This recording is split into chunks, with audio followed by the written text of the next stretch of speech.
"You can't come to the funeral," Roger said, his voice sharp with finality when he heard about his father's passing after a long illness. What kind of wife skips her father-in-law's funeral? Despite my objections, Roger stood his ground, and I couldn't grasp why. On the day of the funeral, I couldn't stay away and went to observe discreetly.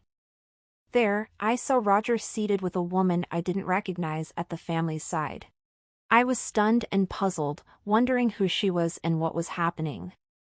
The truth that would soon unfold was even more shocking than I could have imagined. I'm Catherine, 30 years old. I've been married to Roger, a 35-year-old office worker, for 3 years now. We don't have children yet. Roger's work often takes him away, leaving him home only about 3 days a week. During his absences, I immerse myself in drawing comics. On his days off, we enjoy shopping, watching movies, and making the most of our time together. Roger's mother passed away when he was a child, leaving his father to raise him and his sister, Sarah, on his own. In the early days of our marriage, we often made the 2-hour drive to visit Roger's family. However, as his father's health declined over the past year, our visits became less frequent. Roger explained, "Doug doesn't want you to see him like this, so I refrained from visiting as his condition worsened."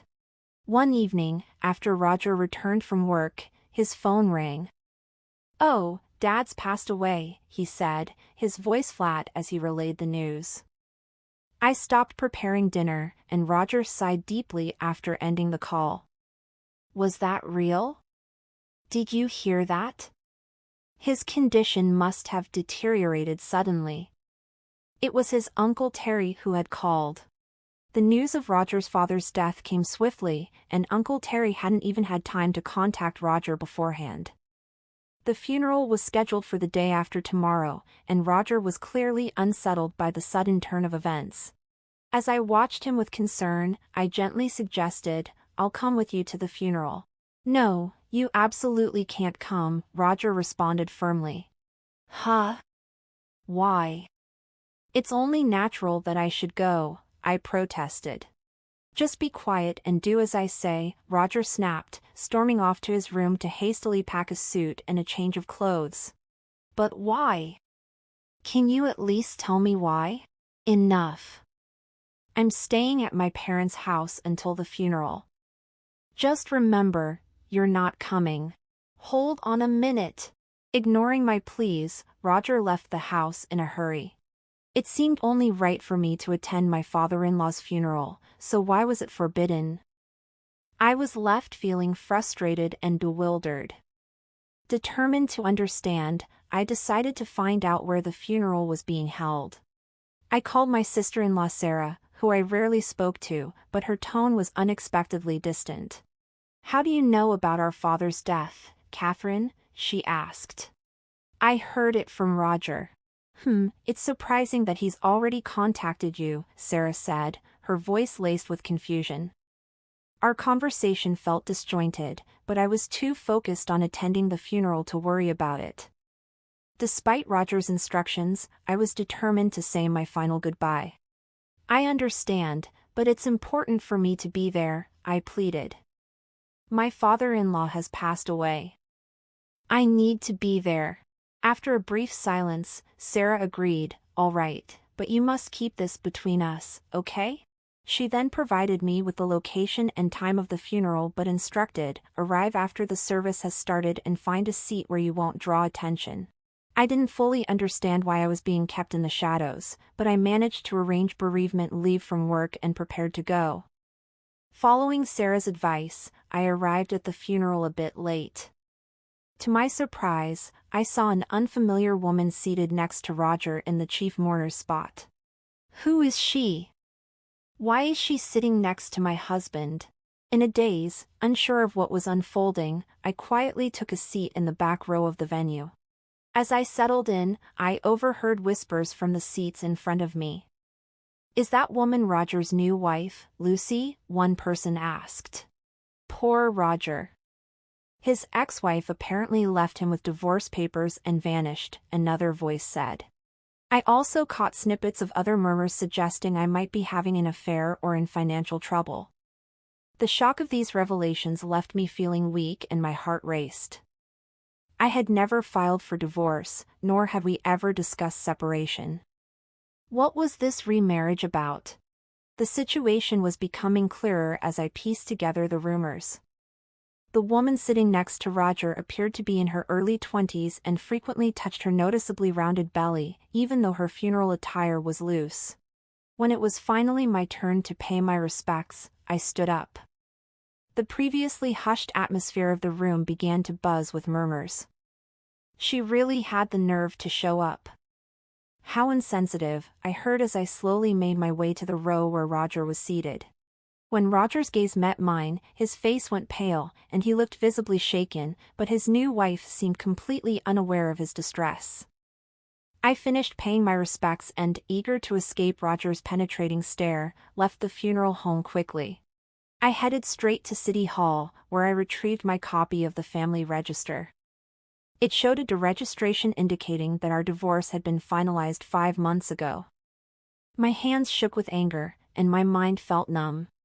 How could he have filed for divorce and remarried without my knowledge? I was determined to make him pay for this betrayal. Even after several days, Roger did not return home, and there was no communication from him. Hadn't he said he would stay at his parents' house until the funeral was over?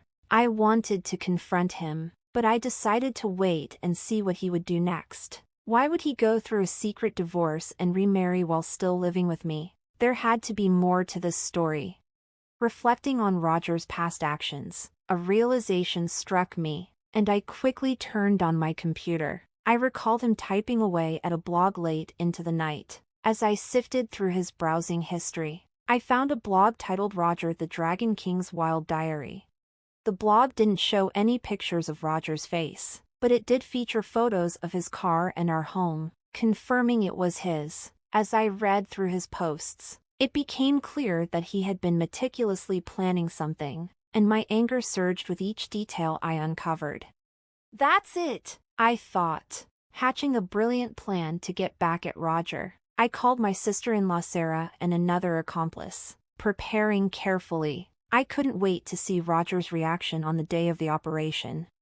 On the appointed day, I stood in front of the house Roger shared with his new wife, Lucy. After a while, a delivery truck arrived, and the delivery man began unloading a pile of packages. Lucy stepped out of the house, her voice rising in confusion.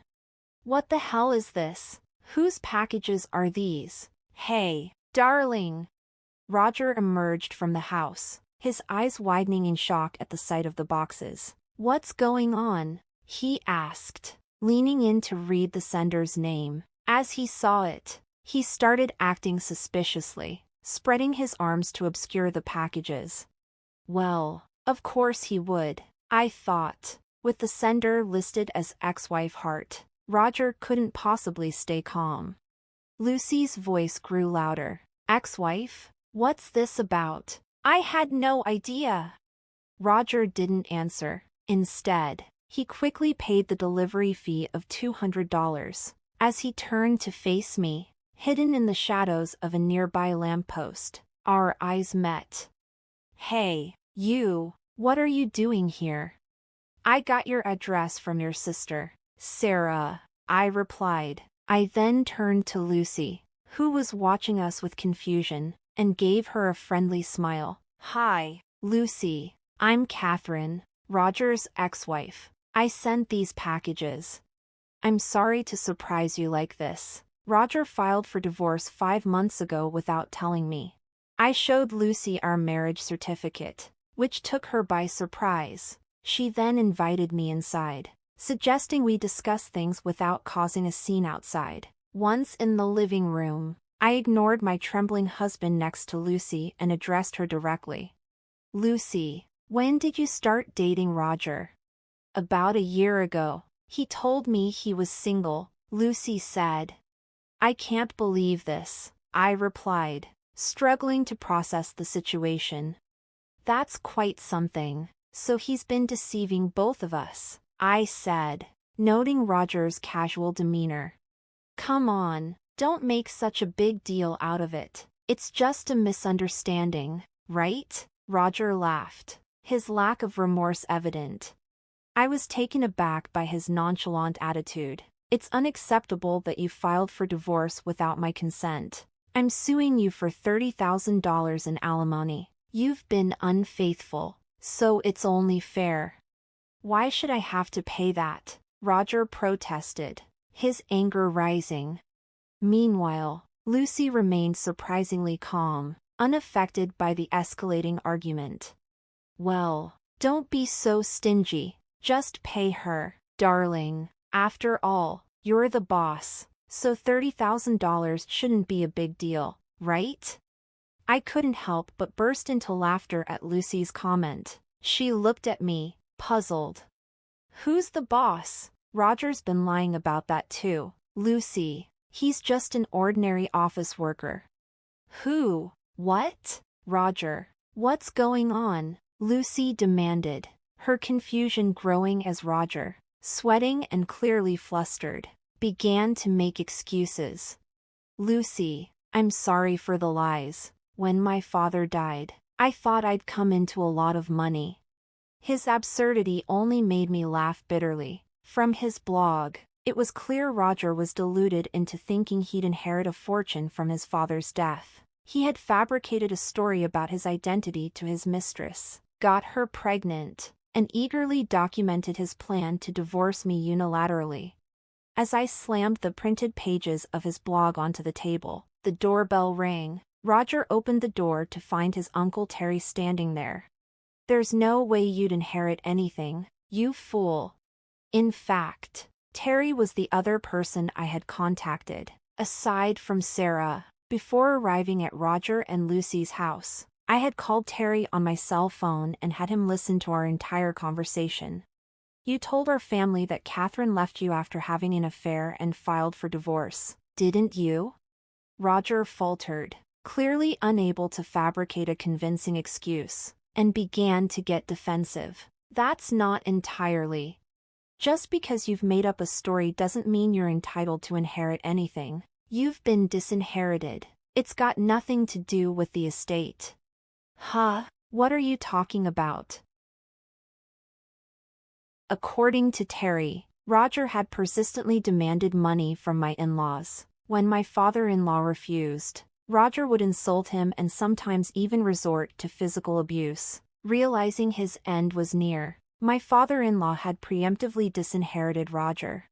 Wait a minute. So you're saying I'm not getting any of the inheritance? I have debts because I was relying on my father's money. What am I supposed to do? That's what you deserve, I said, feeling a grim satisfaction. If your father wanted you to become a responsible person, that's why he decided not to give you any money. Can't you understand his reasoning? So give me the inheritance, and I'll become more responsible, Roger pleaded, his desperation evident. The more Roger spoke, the more my disgust grew, and it seemed Lucy shared my sentiments. You told me you were a CEO. That's why I got involved with you. I have no interest in a broke man, Lucy said with disdain. Lucy, please don't say that. The baby's about to be born, Roger begged. Lucy sighed heavily and glared at Roger. I'll give birth and raise the child on my own. All I need from you is alimony and child support. Lucy, please forgive me, Roger sobbed, but I wasn't about to show him any mercy. And you'll also owe me alimony, I added firmly. That's impossible. I don't have that kind of money, Roger said, his voice tinged with desperation. Oh, I got it, Catherine. Let's try again, he proposed, his audacity clear. What? You had the nerve to file for divorce and now you want to remarry? I was incredulous. Please, I'm begging you. We can work together to repay the debt, Roger pleaded. Are you serious? Infuriated by Roger's selfishness, I shook him off and stormed out of the house with Terry. Shortly after, Lucy served Roger with divorce papers, demanding $20,000 in alimony and $500 a month in child support. My sister-in-law Sarah informed me that, in addition to the $30,000 in alimony I had demanded, Roger was overwhelmed with debt from the mortgage on the house he shared with Lucy. He was reportedly working tirelessly from dawn till dusk to keep up with his financial obligations. Meanwhile, I was reveling in my newfound freedom. Sarah, who was once my sister-in-law, and I have become close friends, and when she stays over, we have a blast catching up and chatting. To add to my joy, a comic strip I created based on my ex-husband's blog posts has gone viral on social media. I'm thrilled to be preparing it for publication, with excitement building as I brainstorm potential titles for the comic. I'm thoroughly enjoying my new, carefree life.